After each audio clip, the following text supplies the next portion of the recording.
Berlin is occupied by the Red Army. To the strains of martial music, the Red Army stages a review in Berlin.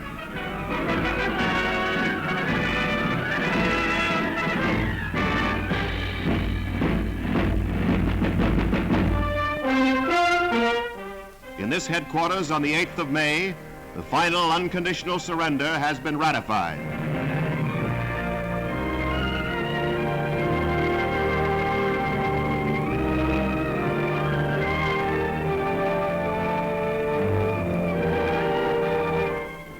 German Field Marshal Keitel, former Chief of Staff.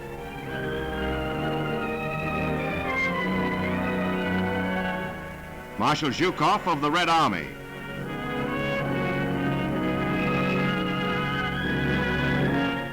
Ex-Field Marshal Keitel signs unconditional surrender for those remnants of the Wehrmacht still bearing arms. General Admiral von Friedeburg signs. American General Spots of the 8th Air Force. British Air Marshal Tedder.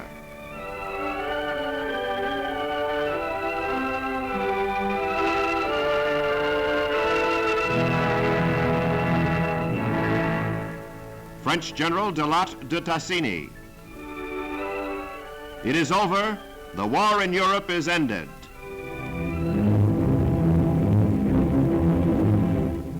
In Berlin, the Brandenburg Tor still stands. Amid the ruins, the day's people wander here and there. Battered and shell-swept, the famous Adlon. Not much else remains.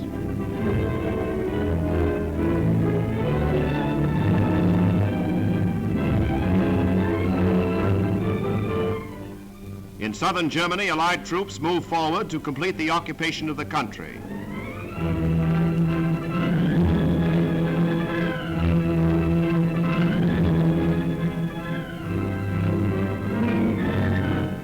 The Eagle's Nest at Berchtesgaden, formerly Hitler's mountain retreat.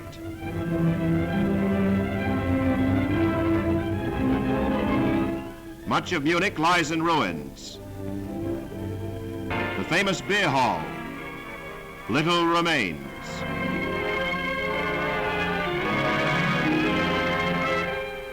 One of the first war criminals is captured, Herman Goering.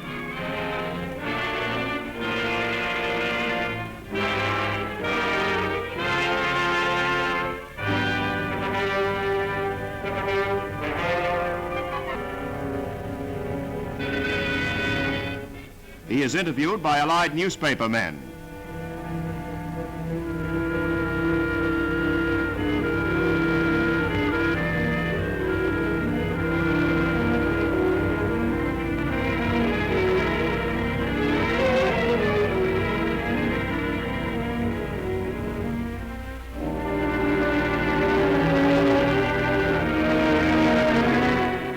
Field Marshal Kesseling, former commander of the German troops in Italy.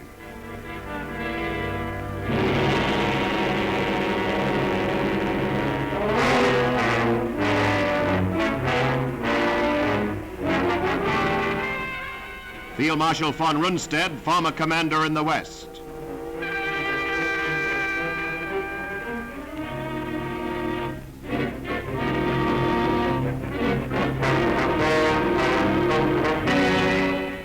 Herman Frank, former Governor General of Poland, high on the list of war criminals.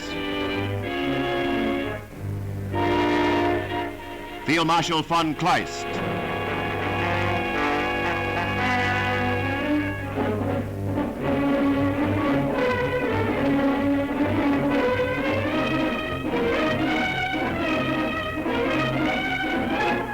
Admiral Horthy, former Regent of Hungary.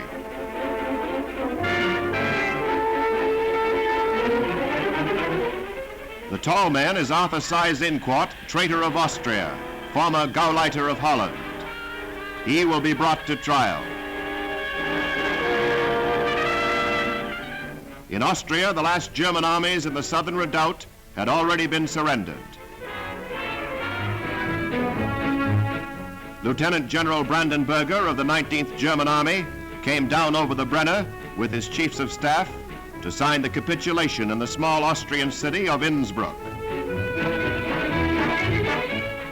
American General E.H. Brooks has ratified another victory.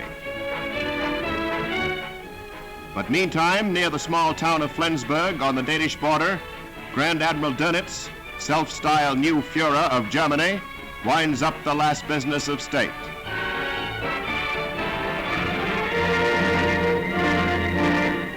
The surrender of his once great U-boat fleet. One by one, they enter British ports and are taken over by men of the Royal Navy.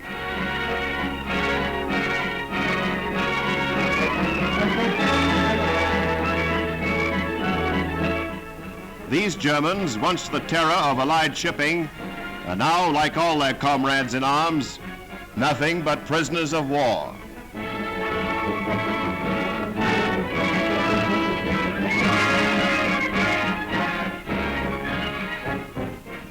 The news of Germany's surrender reaches the people of Brussels 5 years almost to the day after the German invasion of their country. From dawn on V-Day, every house in the city is bright with flags, every street alive and loud with happiness.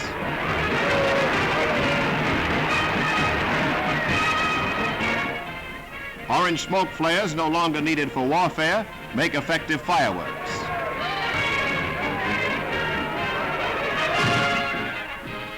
In Paris, from Notre Dame, from Sacre-Cœur, from every church goes out the resounding message of peace and hope for the future and present joyful thanksgiving.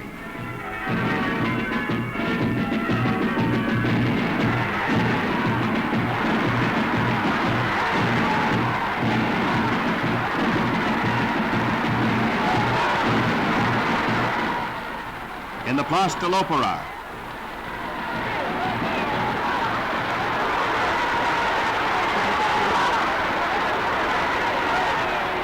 in the Rue de Madeleine,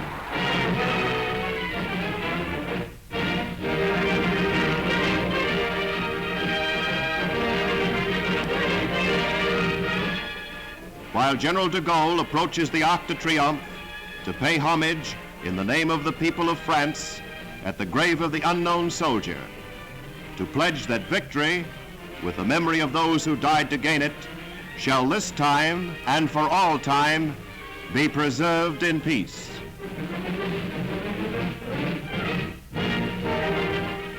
The capitulation at Lerneburg to Field Marshal Montgomery of the remnants of the Northern German Army and Navy was not only the signal of Germany's total defeat, it was the signal for the liberation of those countries still remaining under German occupation. The British fleet sailed into Copenhagen harbor. Denmark is free after 5 years. 5 years of stubborn resistance and heroic acts of sabotage.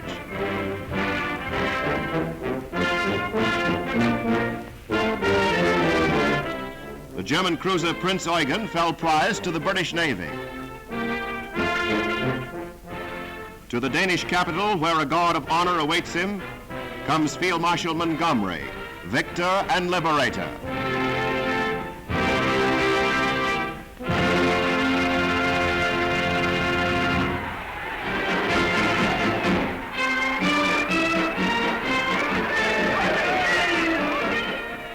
And his reception by the people of the city demonstrates their feeling of deliverance and gratitude. As in every liberated city, the people of Copenhagen welcome the Allied troops. The world has seen such scenes of joy in France, in Belgium, and Holland. And now it is the turn of the people of Denmark.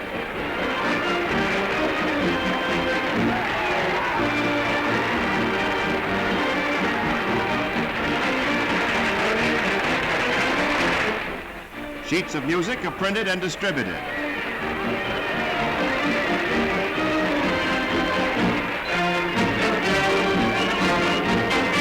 Soldier salutes soldier. This is the comradeship of free peoples. King Christian arrives for the reopening of the Danish Parliament. With a democratic constitution, all parties are represented under the leadership of this well-loved monarch. All through the occupation, he inspired his people. His faith in Allied victory never faltered. His faith is justified today.